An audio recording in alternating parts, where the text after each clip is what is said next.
flew in, so I'm not really sure what time it is actually. This is the point where you're going to start being disappointed, but you'll get over it. So anyway, so Peter and I were very close. You'll see in a few minutes, and I'm really honored to be able to speak at something with his name on it. So with all that. So just briefly, although this was already said, Matt was too kind, but the main point here is I had two careers. I had a career, I started out as a starving game designer for Jim Dunn to get an SPI. I then worked in defense, I went back to SPI, I ran a game company, then went back to DC, and now that I've retired from corporate life, I'm back to being a starving game designer again. So I feel like I've come full circle in my life. So one of the things I want to try to get across today is what are some things I've learned that I've used from both worlds? What have I learned about commercial gaming that I'm trying to use in what I use in DoD, and nowadays I'm just having a good time, so I really don't have much to say about that. But, so, this here, that's me. So this was taken, you can see we're very serious people, but Peter started a team called the Peck and Pickled Peppers, and this is our team photo one year. These four are the team. I'm not sure who the guy with the axe is, but hey, he had an axe, so you'll let him sit there. And Peter and I decided that we wanted to make sure that we had a notable history at the convention, so we came in last place more times than anybody ever, so we were very good with it. But the main point of this is that this is what they call the World Board Gaming Championships. And what I've been saying for years is the professional DoD, MOD types should use competition amongst the military because they tend to be more, men and women of type A character, and they like competing. So even if they're not interested in what they're doing, competing seems to bring out the best of them. And it just turns out now, I just literally read 4 or 5 days ago, the United States Marine Corps has a competition called Marine 25. They'll have 2,000 participants, and they're going to be doing an online rifle company simulation. And it's a competition, so there's going to be a winner and losers and all that. So tournament play is something you should consider when you're trying to push one of your simulations into the community. And it was very successful. So this again is WBC, and you can see Viking Fury is a Ragnar Brothers game. It's an English company. So again, great game. So to carry on, I was taught early on, I was briefing somebody very senior in the Pentagon, it said the 3 Bs, which was be brief, be brilliant, be gone. I can only hope for one out of the 3. So when I look at my life, it's when worlds collide. I've been dealing with DoD war games for 30 plus years, and I've seen all of the basic evolutions that have gone on. Early on, it was using early computer simulations and where the reach certainly exceeded the grasp of the capabilities. Now they're getting a heck of a lot better than they've ever been. And I think it'll be interesting to see, everybody keeps using the word AI and everything. I'm sure that in the end, that too will exceed the grasp, but you never know.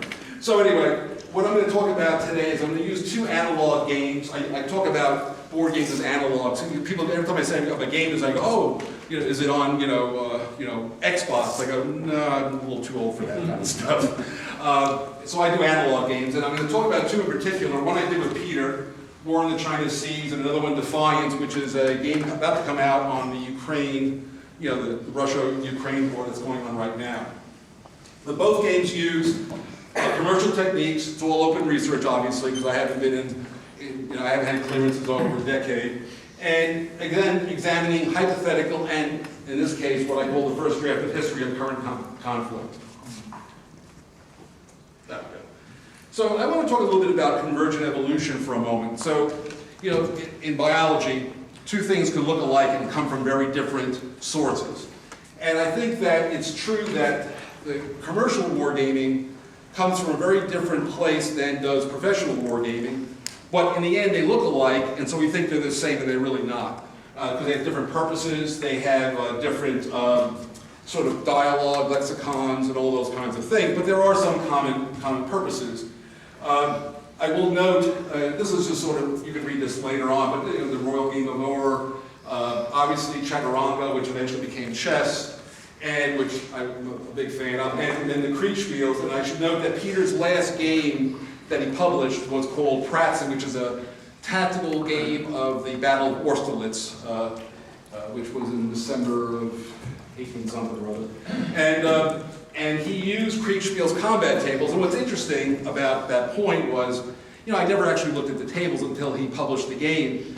And the logic behind the combat tables is very different than what you would expect. And so I thought that that was a nice contribution that Peter had made in using that kind of technique for a game of that period, using their way of thinking about combat. So again, convergent evolution of my two worlds. This is the list of kind of war games I've run over the years. It's a complete list for me, but there's other things. But again, war plans, technology, interagency, so on and so forth. The one that people tend to look at is like a bunch of persons sitting around a table, path games and all that.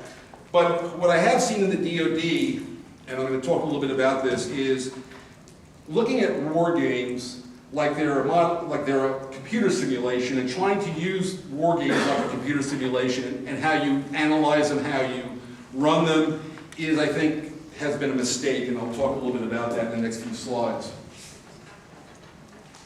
So I believe, so this quote, I believe the persons in the room who gave this quote, when I did the analysis of some papers, they said you're not allowed to cite any names, and so I took this quote from a paper. Stephen, are you in here somewhere? Anyway, so this is, but I didn't say that, but anyway, I think it's one of the best quotes, and what I like to think about is that war games are about the human process. It is the one that computers can't do. And one of the biggest learnings I've had is DoD simulations, war games at all, are very focused on technology, firepower, very kinetic things, right? Things that you can measure. And I think the thing that commercial games have done better, because we don't feel as inhibited, is morale, psychology, the psychology of war, which in many cases, if you were to look at the Russia-Ukrainian war that's currently going on, I mean, all the pundits were very clear that Russia was going to roll them in days, weeks, and that didn't happen. And that's because they were a stubborn lot. Good for them. The Nazis bombed the heck out of London. We're not too far. I guess we're in the outskirts of London, and didn't seem just basically made everybody in England mad. It didn't make them want to give up. So that's typically been the history, but bombarding populations shows you that psychological factors are far more important than blowing stuff up in the long run, unless you're going to wipe everybody out. And so ultimately, I look at the patron saint of war games as being Jane Goodall, not James Clerk Maxwell. And that's an important point, is that when you do war games, you have to remember the thing you're getting of value is the human perspective, not that you can do a run matrix and change a variable and whatever.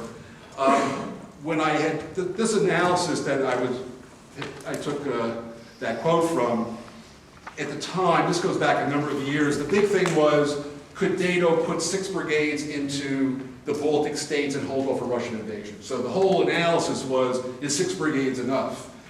What I wrote in the thing was, my analysis and my criticism of the papers was, whether it would or it wouldn't, the reality is if Putin let the first soldier get on a plane and get there, he wasn't going to invade, because he wouldn't let 6 brigades get there if he was going to invade. And if he was going to invade, the 6 brigades coming would have basically forced his hand. So the point is, the psychological piece of this is far more important in a wargaming sense when you come to these kind of issues. Now, I've had a long experience with computer models. Ran one, I got my military education from General William Depew, who was the then 4-star general head of TRADOC. And he was the advisor. We put together a simulation. We had a $15,000 PC, if you can imagine that kind of thing. Had about, 8K of RAM or something. And what we found early on is early computer games exceeded, the technology just couldn't keep up with what we wanted to do. It just, the RAM wasn't there, the memory wasn't there, the processing power wasn't there. And so early on, Andy Marshall, who was mentioned by Matt, who was the director of net assessment, had me build a thing called the strategic analysis simulation, which will come up in a little few minutes. And he was invested in a RAND product called the Red strategic analysis simulation. You can see where his thinking was going. And at the end of the day, I was brought in to just show them what a manual game would look like. And again, to be fair to the RAND folks, what they were trying to do was really very clever, just the computers could not support that. It was technology. Now the big thing, of course, you hear AI. In fact, some nice young man said he wants to talk about AI. I suspect that might be a disappointment in the future, but what do I know? Old guy, born in the black and white world, maybe it'll work. But the point is, be suspicious until it actually produces results, is the point there.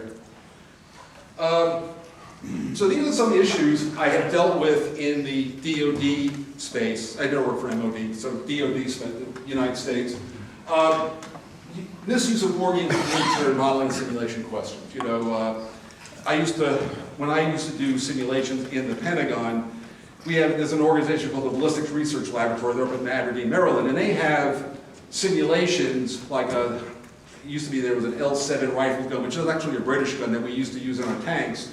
And they had every permutation of that gun shooting various kinds of tanks in various angles. I mean, it was a very extensive simulation. So when we wanted to do shooting at something, that is an engineering level simulation of something hitting something and all the physics and all that stuff. And I used to use that for the results of the manual game we were running where something shot at something because they were inventing new stuff. And so, again, you can use it, but when you use war games, the human part, to look for an engineering question, you're probably in the wrong place. So again, misuse of tools.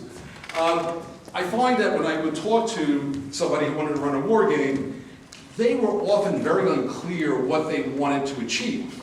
And that is so the ability to meet expectations doesn't exist because you don't really know where you're going. And so getting the person running the war game to define clearly what they wanted to do and what they expected to have happen was interesting. What I used to like about Andy Marshall, I used to ask him, he would say, I want you to run this war game on whatever. And my answer, and the first thing I used to ask him, the question I used to ask Andy was, I don't want to hear the answer, but what does the answer sound like? Just give me a phrasing that would sound like an answer. And he would then say, it would be something like, well, if we do this, and this is the kind of, we would expect this to happen, or this is the kind of difficulties they will have, or we will have, whatever it was, he would articulate a narrative without the answer. And once I understood the form of the answer, it became a lot easier. So I recommend that does work well. Sometimes in the Pentagon there's a fixation, garbage in, gospel out. That's an old phrase, I didn't invent it, but it is a problem when you don't know what's in the box. I was once asked to look at a simulation, an old simulation of the Air Force called Thunder. And they were using Thunder to look at command control. And so they said, can you evaluate, so I was asked to evaluate Thunder as would it be able to handle it. So we went in, and my answer anytime with the computer is saying, I'll tell you what, push this one to 0, push this one to 100%, let's see what happens. And we got a result, the Soviets ended up on the English Channel. So then we took it the other way, and the Soviets ended up on the English Channel. And we could not see any difference, no matter how we ran the model, we could see no difference in the outcome that the model was producing. So I said, it's tentative whether C3I has any effect on this model if you're going to use it for that purpose. So again, when they tell you to use something for a purpose, make sure that it's actually capable of hearing your question, is really the point. Another difficult thing is communicating results to senior people in a compelling manner. Sometimes it's a simple story, not a complicated story. You have to basically find simplicity on the other side of complexity, is what I was taught. And so if you can do that, you can sort of get across your point to the senior decision maker, because ultimately, if you're just doing this for fun, I play games for fun, but if you're doing this for professional purposes, you want to see that you move the needle somehow. And one of the most important parts about moving the needle is making sure that you communicate whatever clever thing came out of the process in a way that somebody's going to go, oh, I get it, and they might do something. So that's, again, an important point. And having been yelled at more times than I can remember, telling people unpopular things was in the past unpopular, I suspect will always be unpopular. So just be aware that when you have unpopular things to say, at least do it in a way that's not too painful for them and for you in the end. So going back to that strategic analysis simulation, this is the old stuff, but I used it for a number of purposes. There's a strategic World War III game, so we found out that you can't win a nuclear war. Okay, that was interesting, but you had to prove it. Strategic defenses, this was an Andy Marshall game. It was really profound. At the time, the U.S., Reagan gave his famous speech in the early 80s, and they wanted to look at Star Wars was the big thing, the famous Star Wars speech. And you wrote it down, March 23rd, 83. And so we did a test game, and this was one of the more astounding things. So the answer at the time was, you need like 100% defense before it's worth building. You had to stop every single missile, and which, if you think about it, that's a hard challenge to meet.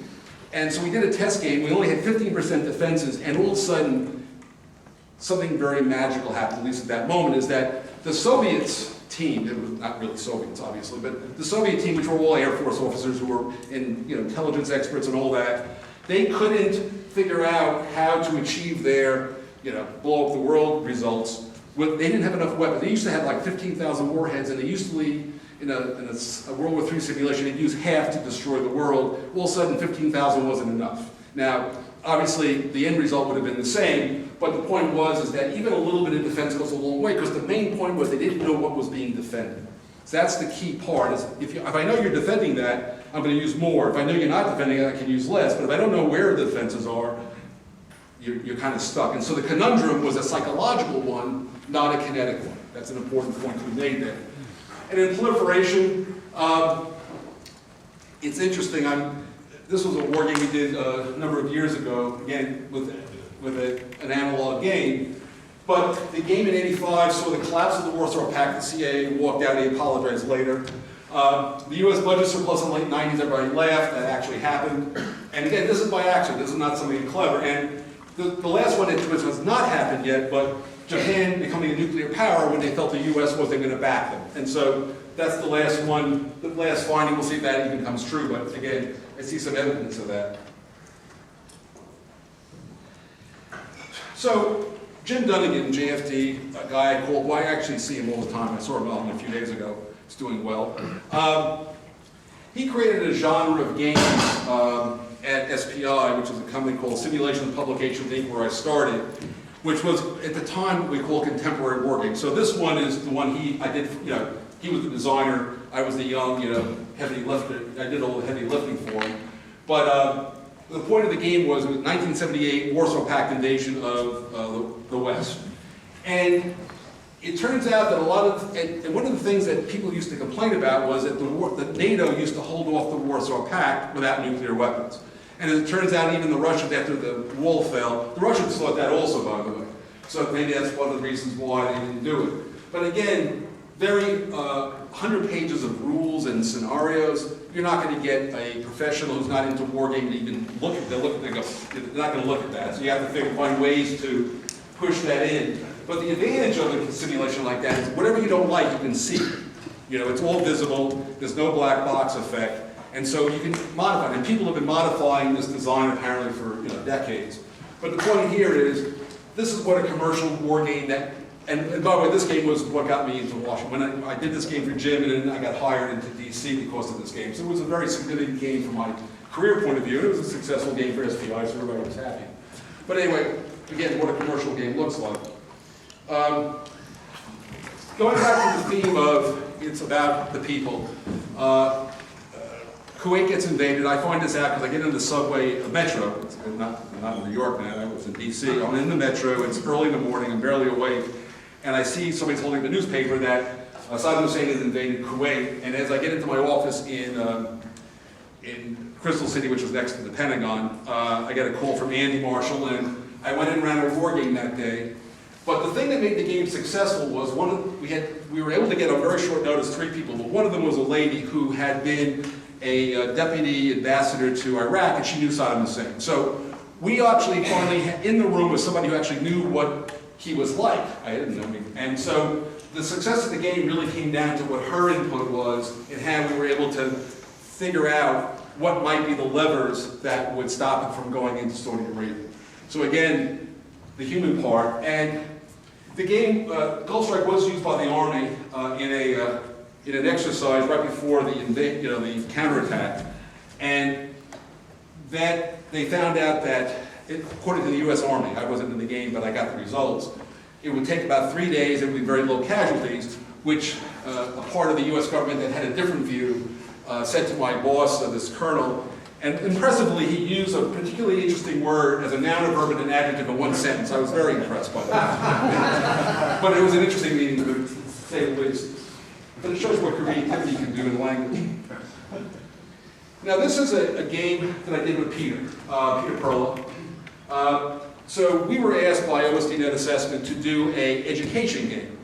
So the Chinese, if you are not aware, have put in a very extensive area denial system.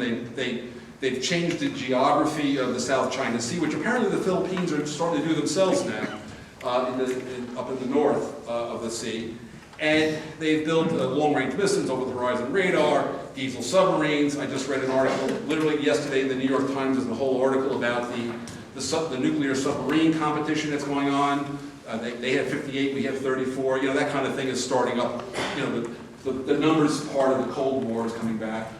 And what's interesting, and the point of this particular game was educational. They wanted to give it away for, you know, it's unclassified. They would give it away for free to, like, you know, West Point, the Air Force Academy, etc. And we basically pulled that off. And so again, this was the basic one. And again, the only thing that's different about, the most notable thing that I was paying attention to is, you know, I've done a number of games on the Pacific War and World War II, and the thing that you really understand is geography really matters. And it still matters, particularly in the Pacific. And the one thing that I found interesting was that the Chinese, and now the Filipinos, are making new geography, which is not something I've seen in the past. So that is the real change. If you ask me what's different, that's different. And there's a New York Times article going back to 23 about this militia navy and all this. You can see the article, and that continues to this day. So this is the challenges. So one of the things I heard an earlier talk, you know, a lot of simulations in the Pentagon, you know, it's the first 3 days syndrome, I call it. In other words, war starts and everybody opens fire, right? And, you know, one side prevails or we're ahead and all that kind of thing. However, I have run, if you think about Taiwan, I don't know how many games I've run the Taiwan Straits, and the dominant variable is expensive precision weapons and expensive air defense and anti-missile systems are not in infinite supply. This is not you know, the ship only holds so many of them. You've got 2 VLS launchers and all that kind of stuff. And so when you're in an away game from the United States perspective, obviously, you know, you're going to use up that ammunition in about 3 days. Now what? They're still there. They got more shots and you're out of bullets. And even during the Gulf War, after 3 days, you know, I was part of a cell working in the Joint Staff. After 3 days of using all the good stuff, they started saying, okay, we're starting to run low on the really good stuff. They started using older munitions. Why? Because they didn't have infinite numbers of the really good munitions. And then you had to justify that the target was worth the really good munition. So again, nothing's changed. If you look at the current Ukraine war, I'll be talking about that shortly, it's changed. But in the beginning of the Ukraine war, the United States probably made, let's call it 3,500 155 shells a month. The Ukrainians were shooting about 8,000 a day. The Russians were shooting about 12,000 a day. You can see the math is not going to work out pretty well at those rates. And so what's been happening, the United States built a new 155 plant again in Scranton, Pennsylvania. The European Union has figured out, NATO's figured out that we need more shells. And we'll talk about that later. But again, munitions matters. And so if you're going to look at a short war, you're missing the point. And so when we did this simulation, you'll see in the next slide, we had to look, we insisted, Peter and I, that yes, there'll be parts of high intensity conflict, and the model, the simulation handles that, but then you have to be able to fast forward through months of time for reinforcements, and you don't want the player sitting there, you know, hour by hour trying to figure out what's going on. So you have we have a sliding time scale. I call it sort of a relativity thing, where when combat's close and intense, it's very short, you know, hours. Each turn or each moment is a very short period of time. But after that, you have to basically extend it. Because again, any war between major powers is not based on, psychologically they're going to hang in there. They have plenty of resources. They can make a lot of stuff. And just like World War I, it's going to be exhaustion ultimately, unless it gets really nasty. that's going to end the war in the end. So again, using this telescoping time concept, if you want to start thinking about, again, what have we done in the commercial world you might want to consider is, you need to think about telescoping time for a big conflict because it's not going to end in 3 days. Ammunition and all the circumstances will tell you that this could be a multi-year war, and we're about to come on to the 4th anniversary of the invasion of Ukraine, remember they started that in 2008. So this has been going on for more than a decade, almost a decade now. No, more than a decade. So this is a long conflict, and you need to think about that when you're doing your work on the professional side. Anyway, this is the analog map from the game. I think this is actually a little bit of an earlier version, but regardless, it looks basically like that. If you're looking, you can talk to the CNA Corporation. That's the official numbers that you want to get a copy. I set it up so it could be like a print and play situation. And one of the couple of things, the tyranny of precision weapon logistics. You're going to run out of this stuff. And by the way, loading a VLS tube in high seas is very, very difficult, if not impossible. So again, U.S. opening a base in Darwin matters, Guam matters, forward basing matters in this particular kind of conflict. It would be different in other kinds of conflict. And as the Chinese, if you read their writings that they publish, they're talking about interdicting sea lines of communication, and they have long-range missiles to shoot down what is the U.S. very good at, very large, long-range aircraft like the C-17. So they have figured out that they need to shoot down the C-17s, they need to block the merchant ships, and again, nuclear submarines. You can just see the cycle of what they're thinking about just based on what they're building. And as I said before, 1 week does not a war make. Forward resupply is a challenge, and you have to have telescoping time to enable a long war analysis. Otherwise, you're going to miss the point. Now, one of the more successful things, going back to my earlier point about making the results palatable to senior people, is I wanted there to be a solitaire mode. In other words, that one person could sit down with the simulation by themselves and deal with it. And instead of saying it's an American attacking the Chinese, I made the player, the solitaire player, the senior decision maker, is playing the Chinese side. Because they already know we have aircraft carriers and all this stuff. And the U.S. has use the word it's not an artificial intelligence, it's all analog, but it's a rules of engagement and how the U.S. will prosecute this invasion of the Spratly Islands, which is somewhere around, not far from there. That's why I said it's an older, oh, here's the Spratly, right here. The U.S. is going to take these back in the scenario. And I know that it worked only because I got rules questions from a Deputy Secretary of Defense. And by the way, the questions found 2 pieces of errata, so he was paying attention, I want to say that.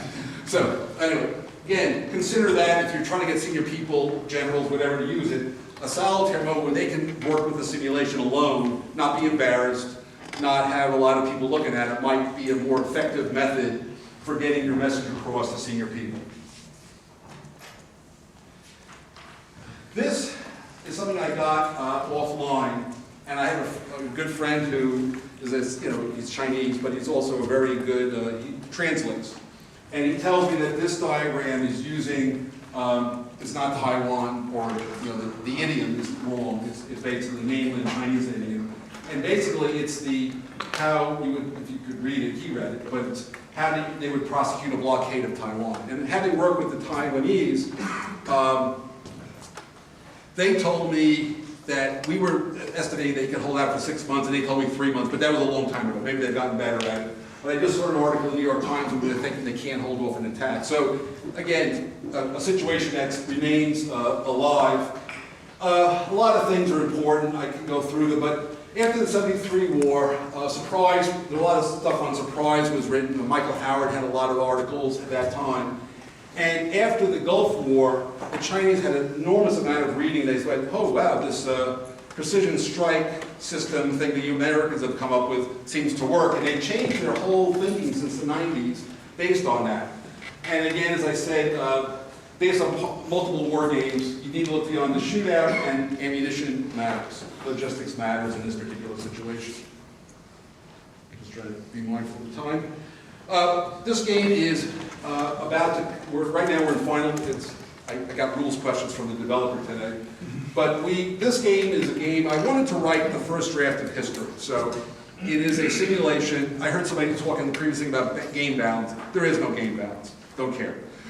It's there to teach you something, so I don't care who wins. And it's more important, there is no way to win because it only looks at the first 3 months of the war. The war's still going on, so there's no winning or losing. All the game evaluates at the end is, was the Ukrainian government able to stay in Kyiv, or did they have to go west or somewhere else? But the war doesn't end in the game, it just looks at the first 3 months. And again, the prodigious use of artillery has been a thing. In the beginning of the war, by when we were looking at it, there were drones around, but not like today. And the follow-on games, we had drone systems in the game, knowing that it was going to get better, but I didn't realize how good it was going to get. And again, we're looking a little bit at some of these things, and they're starting to put autonomous drones out there. You're looking at this is the dawn of robotic warfare. I mean, this is really what this looks like. Right now, there are humans sort of directing these things, but I think pretty soon it'll look more like a Terminator movie. I mean, that's kind of where things are going. So, again, looking at the first draft of history, again, accurate but not precise. But however, let me just go to here. We did in today's world, well, first I want to make it a personal admission. This is the dumbest thing that I ever said in my entire life. Who's going to want a camera on a phone? I actually said that out loud. So the point is, in Ukraine, everybody's got a cell phone, so they take pictures of knocked out vehicles. I mean, literally, and because of geolocation and time stamping, we have a really good set of information. And I'm going to show this map in a little larger detail now. Just so this is actual data that we use for the game. And each of these symbols is wrecked vehicles that have been geolocated by unclassified. This is on the internet. The Ukrainians were sending this stuff around. And each of these dots, so this one right here, the yellow line to that, this is showing you a 50 meter by 150 meter place. There are 9 destroyed trucks and fuel trucks represented by that. So there was a show that I'd seen before on the History Channel where they call it like a battlefield detective. So what you find out, which was true back in the days of ancient Greece and now, is where the metal is where the battle was. And so look at, here's Hostomel Airport. All the battles are just, look at the crossroads here. Again, you can literally figure out where the Russians went by where they died and where the defenses were, just by looking at where all the vehicles are. You can get this off the internet. And we have this database that we created. David Doctor, my co-designer, created all this stuff. I'm not that clever, but I used it. So the information you can get in an unclassified game is, I don't think I ever had anything as good in the Pentagon. So anyway. Again, the information war, again, going back to the psychological side. The Ukrainians, certainly in the beginning and still, won the information war. They were able to get world opinion to their side. NATO started sending supplies. So again, strategic information matters, and if it's done daily, you suffer. If you do it well, you're advantaged. And again, anybody who thinks that a war is going to be 3 days, the Russians thought it was going to be 1 week, right? And we're coming to a 4-year anniversary. So again, when you think about what we've learned from the real world and how commercial war games look at the whole war. I did a game on the American Civil War, so they had a beginning and an end, but I looked at the whole thing. But if you're looking at any war, it's going to be like that. There's a beginning and an end, and the first beginnings are really what's going to define the outcome. This is one that's always been interesting, and there are some obvious things to do. So one of the things you deal with is you have a lot of very competent military officers, senior people, know their job very, very well, and they get tasked to go to a war game or participate in an exercise, and quite frankly, they think it's a waste of their time. I mean, I've had people say to me, this is a waste of my time. Okay, well, I got that part. But they have to do it anyway. They're good folk. They follow their orders.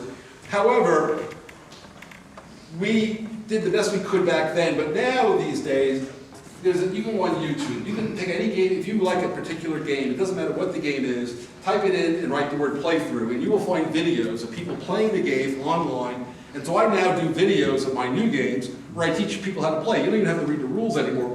You can refer back, but you can learn the game in 30 minutes or less, depending on the complexity of the game, just by watching a video. Everybody loves to like to watch a video, and so using that in your method to teach people is huge. And the other one, I talked about this already, solitaire system. Let somebody play against the game to learn about the game.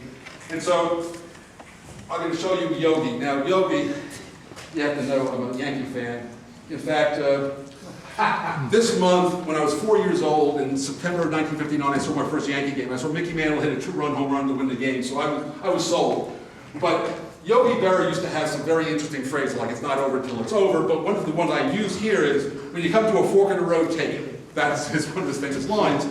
And so what the game does on the board is, we have E's, A1s, and sometimes A2s. And so E is where the Russians really went historically. You saw the other map. We know where they went left, not right here, because look, here's where all the dead bodies are, the dead tanks are. And sometimes it backs up and it'll let you go by A. So in other words, you play the Ukrainians, the Russians play themselves, but they're not trying to win, they're just doing what they did.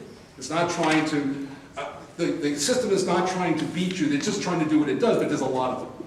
So you have to play well to get to where they got to, but again, we handle it by every intersection tells you which way they're going to go, and if there's a big backup, which like in the famous supply column, it'll take the alternate way, and if there's a big backup, they'll go right instead of the historical left, but other than that, it's pretty much just trying to get the key.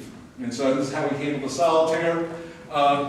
And it seems to work quite well because we know where the Russian front lines were. The game seems to basically produce that rate of advance. So good enough as far as my purposes. Now the next one is capturing human war game results. And that has been difficult. Usually we do this as a narrative. So you have to read this narrative. And when I did this game called Empire of the Sun, I wanted to teach people World War II, Japanese, and American strategy to win the Pacific War. And so I created a fairly, there's another side to this. These three panels have another side for each side. So there's a lot going on here. But I started working with the idea of going from right to left. In other words, start where the game ended up and be able to show the decision path that people used in the game to get there would be a new way to kind of do a narrative of what happened, decision paths and all that. And I never took it much further than that, other than commercially, I used it for years and I still use it, but I never really used it much in DoD because I retired by the time I was getting into this. So again, something to think about as you move forward. Oh, look at that. So I'm going to try to close out. I prefer to talk to people. So listening to me chat at you is usually not that. My wife says I'm not that interesting, and I have to believe her. So what have I found useful in that world, or what were the challenges? So first off, rapid prototyping. A lot of people spend a lot of time designing the game, and it's finished, and then they look at it, and nobody likes it, or it's not useful, or whatever. So my answer is rapidly prototype. When I design a game, a commercial game, even when I did the DoD ones, I could design the game usually in hours. It would take me, because of my incredibly amazing arts and crafts skills, could then take days just to make even a small prototype. And then I would test it, and then you look at it and you go, okay, what do you like, what do you don't like?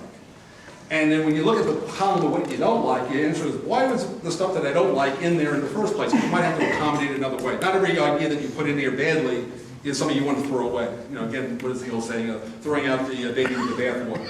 So you got to look at that. Manual game. Well, in the computer industry, I don't know how they do it now, but back in the day, a lot of my games got computerized, and they used the game rules as the design manual. So sometimes the fastest way to creating a computer simulation is to first make an analog simulation, make it work, because what I have learned is programmers and graphics and all that, very expensive. Writing a set of rules, much faster. So again, cheaper, faster. I talked about video training playthroughs, tournaments, the Marine Corps is already there, you might want to look at that, and how manual artificial intelligence, again, manual, not computerized, can help people visualize what good strategy or what good tactics might even look like if they're not aware of it. Again, as I said, challenges. Player training is uneven and difficult without interest. Again, if they're not interested, how do you motivate them? I believe there's going to be a misplaced belief in artificial intelligence, but I could be wrong. I've been wrong about it. I was wrong about the whole phone thing, so don't pay that much attention. It's difficult to integrate computer simulations with manual simulations, but everybody loves a computer simulation, but manual simulations have great value. When I worked for the DARPA, which is the Defense Advanced Research Projects Agency, or something like that, Programs Agency, I worked for a thing called TTO, another acronym, Tactical Technology Works, and they were creating new tanks. And I used an old simulation they called MechWarrior 2. I could play a game manually because graphics is the map, the interface is my hand and my eyes, and the simulation, I used to go to BRL, the Ballistics Research Laboratory, to get the shootings, the engineering part right. But then the military and the scientists would then play, and they go, okay, we want to modify the tank. I can modify the characteristics of the tank manually in like 15 minutes. To do that in a computer could be 3 months. So again, the speed of turnaround, while you have the people there and you're having the conversation, is some of the advantages of a manual simulation that sometimes was very effective at DARPA, which is about as advanced a place as possible. And there tends to be a zero-sum trade-off between simplicity and value. A Dunnigan line, I once asked Jim Dunnigan, is still my mentor, good friend, I said to him, how do you know when you put enough into a game, enough historicity, enough whatever? He said to me, keep it simple, smartly. So I leave you with that. Thank you.